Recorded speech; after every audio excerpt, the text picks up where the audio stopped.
सोचिए, जिस दुनिया को हम सच मानकर जी रहे हैं वो बस एक बहुत बड़ा धोखा हो तो।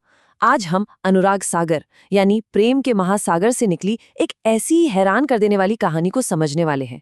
ये कहानी है सृष्टि की, धोखे की और उस धोखे से बाहर निकलने के रास्ते की। और कहानी की शुरुआत ही इस चौंकाने वाले सवाल से होती है। यह हमें सोचने पर मजबूर करता है कि शायद जिसे हम अपना घर समझते हैं वो असल में एक कैद खाना है। एक ऐसा आलीशान कैद खाना जो इतना खूबसूरत है कि हमें अपनी कैद का एहसास तक नहीं होता। तो चलिए इस ब्रह्मांडीय जेल की बनावट को परत दर परत खोलते हैं। और इस राज को कौन खोल रहा है? खुद संत कबीर। वो अपने प्रिय शिष्य धर्मदास को सृष्टि की वो सच्चाई बता रहे हैं जो सदियों से छिपी हुई है। ये सिर्फ एक कहानी नहीं, बल्कि एक गुरु और शिष्य के बीच की गहरी बातचीत है। तो चलिए कहानी में एकदम शुरू से शुरू करते हैं। एक ऐसे वक्त में जब वक्त भी मौजूद नहीं था, जब कुछ भी नहीं था सिवाय एक परम शांति के। जरा कल्पना कीजिए एक ऐसी अवस्था की जहां ना कोई दुनिया है, न कोई आसमान, न कोई सूरज, कुछ भी नहीं, सिर्फ एक ठहराव, एक अनंत शांति। कहानी यहीं से शुरू होती है जहां सब कुछ अपने असली मुकम्मल रूप में था। और इस परम सत्ता को, इस अल्टीमेट बीइंग को नाम दिया गया है सत्पुरुष, मतलब सच का पुरुष। वो परम चेतना जो हर तरह के भ्रम से, हर तरह की बनावट से परे है। वही सच्चे और हमेशा रहने वाले संसार का इकलौता स्रोत है। और फिर उस गहरी खामोशी से पहली रचना हुई। कोई धमाका नहीं हुआ, बल्कि एक दिव्य आवाज गूंजी, एक शब्द, सत्पुरुष की इच्छा से। और इसी शब्द से बना सतलोक, यानी सच्चाई का लोक। ये वो अमर दुनिया है जो कभी खत्म नहीं होती। और हाँ, इसी के साथ अगम, अलख और अनामी जैसे दूसरे अविनाशी लोकों की भी रचना हुई। अब क्रिएशन आगे बढ़ता है और यहीं से कहानी में आता है एक नया ट्विस्ट, जब उस एक परम शक्ति से अलग अलग शक्तियां जन्म लेती हैं।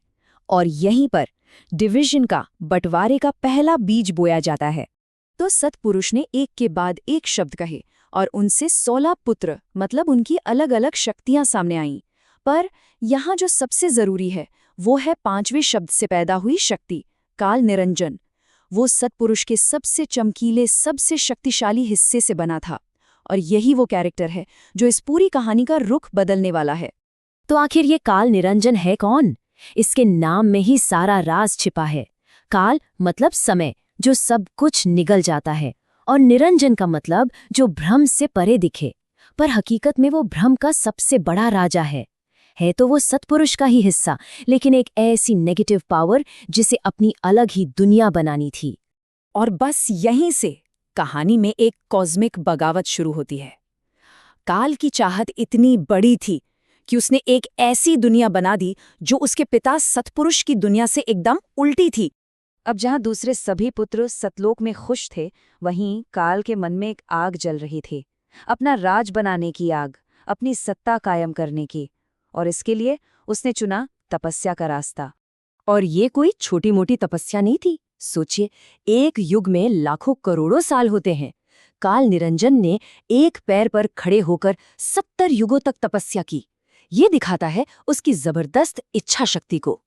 आखिरकार सतपुरुष ने उसकी इच्छा पूरी कर ही दी। उसे अपना एक अलग ब्रह्मांड बनाने का वरदान मिल गया।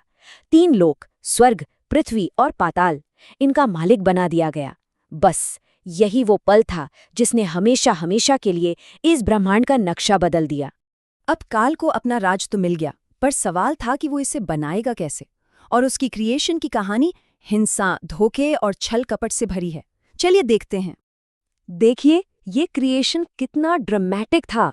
सबसे पहले अपनी दुनिया बनाने के लिए सामान चाहिए था, तो काल ने अपने ही भाई कूर्म पर हमला कर दिया और उससे सृष्टि के 5 तत्व, पृथ्वी, जल, अग्नि, वायु, आकाश और 3 गुण छीन लिए। फिर जब सतपुरुष ने आद्या यानी माया को सोहम नाम का जीवन बीज देकर भेजा, तो काल उसके रूप पर फिदा हो गया और उसे धोखा दिया। और इसी हरकत की वजह से उसे सतलोक से निकाल दिया गया। साथ में मिला एक भयंकर श्राप कि अपनी इस झूठी दुनिया को चलाने के लिए उसे रोज 1 लाख जीवों को खाना होगा। और इसी श्राप के बाद काल और माया से पैदा हुए त्रिदेव, ब्रह्मा, विष्णु और महेश, ये तीनों असल में 3 गुणों को दिखाते हैं। रजोगुण यानी बनाने का जुनून, सतोगुण यानी संभालने की अच्छाई और तमोगुण यानी खत्म करने का अंधकार। इस कहानी के हिसाब से ये तीनों इस भ्रम के संसार के मैनेजर हैं, असली परमेश्वर नहीं। और ये स्लाइड दोनों दुनियाओं का फर्क क्या खूब दिखाती है। एक तरफ है सतलोक, हमारा असली घर, हमेशा रहने वाला, जहाँ कोई दुख, दर्द, कोई मौत नहीं। और दूसरी तरफ है काल का ये फानी संसार, जो कर्म और भ्रम के कानून पर चलता है, जहाँ हर चीज़ पैदा होती है और मर जाती है। ये स्वर्ग और नर्क का नहीं, बल्कि घर और जेल का फर्क है। अब जेल तो बन गई, पर उसे भरने के लिए कैदी भी तो चाहिए थे। तो काल और माया ने मिलकर 84 लाख तरह के शरीर बना दिए। ये जो हम सारे जीव जंतु, पेड़ पौधे और इंसान देखते हैं, ये असल में वो अलग अलग तरह की कोठरियां हैं जिनमें सतलोक से भटकी हुई आत्माओं को कैद करके रखा गया है। कहानी बहुत डार्क लग रही है ना, कि अगर हम सब एक जेल में हैं तो क्या इससे निकलने का कोई रास्ता भी है? और यहीं कहानी का सबसे अहम हिस्सा आता है, उम्मीद का पैगाम। जवाब है हाँ, रास्ता है। और यही कबीर का मिशन था। वो इस धोखे के संसार में एक लिबरेटर, एक मुक्तिदाता बनकर आए, हमें इस नींद से जगाने, काल की जंजीरों को तोड़ने और सतनाम के जरिए वापस अपने सच्चे घर सतलोक जाने का छिपा हुआ रास्ता बताने आए। और ये कहानी हमें आखिर में इस सबसे गहरे सवाल के साथ छोड़ जाती है कि अगर वो सब कुछ जिसे हम छू सकते हैं, देख सकते हैं, महसूस कर सकते हैं, वो सिर्फ एक परछाई है, एक खूबसूरत धोखा है, तो फिर असली हकीकत क्या है और उसे पाने का रास्ता क्या है? सोचने वाली बात है ना।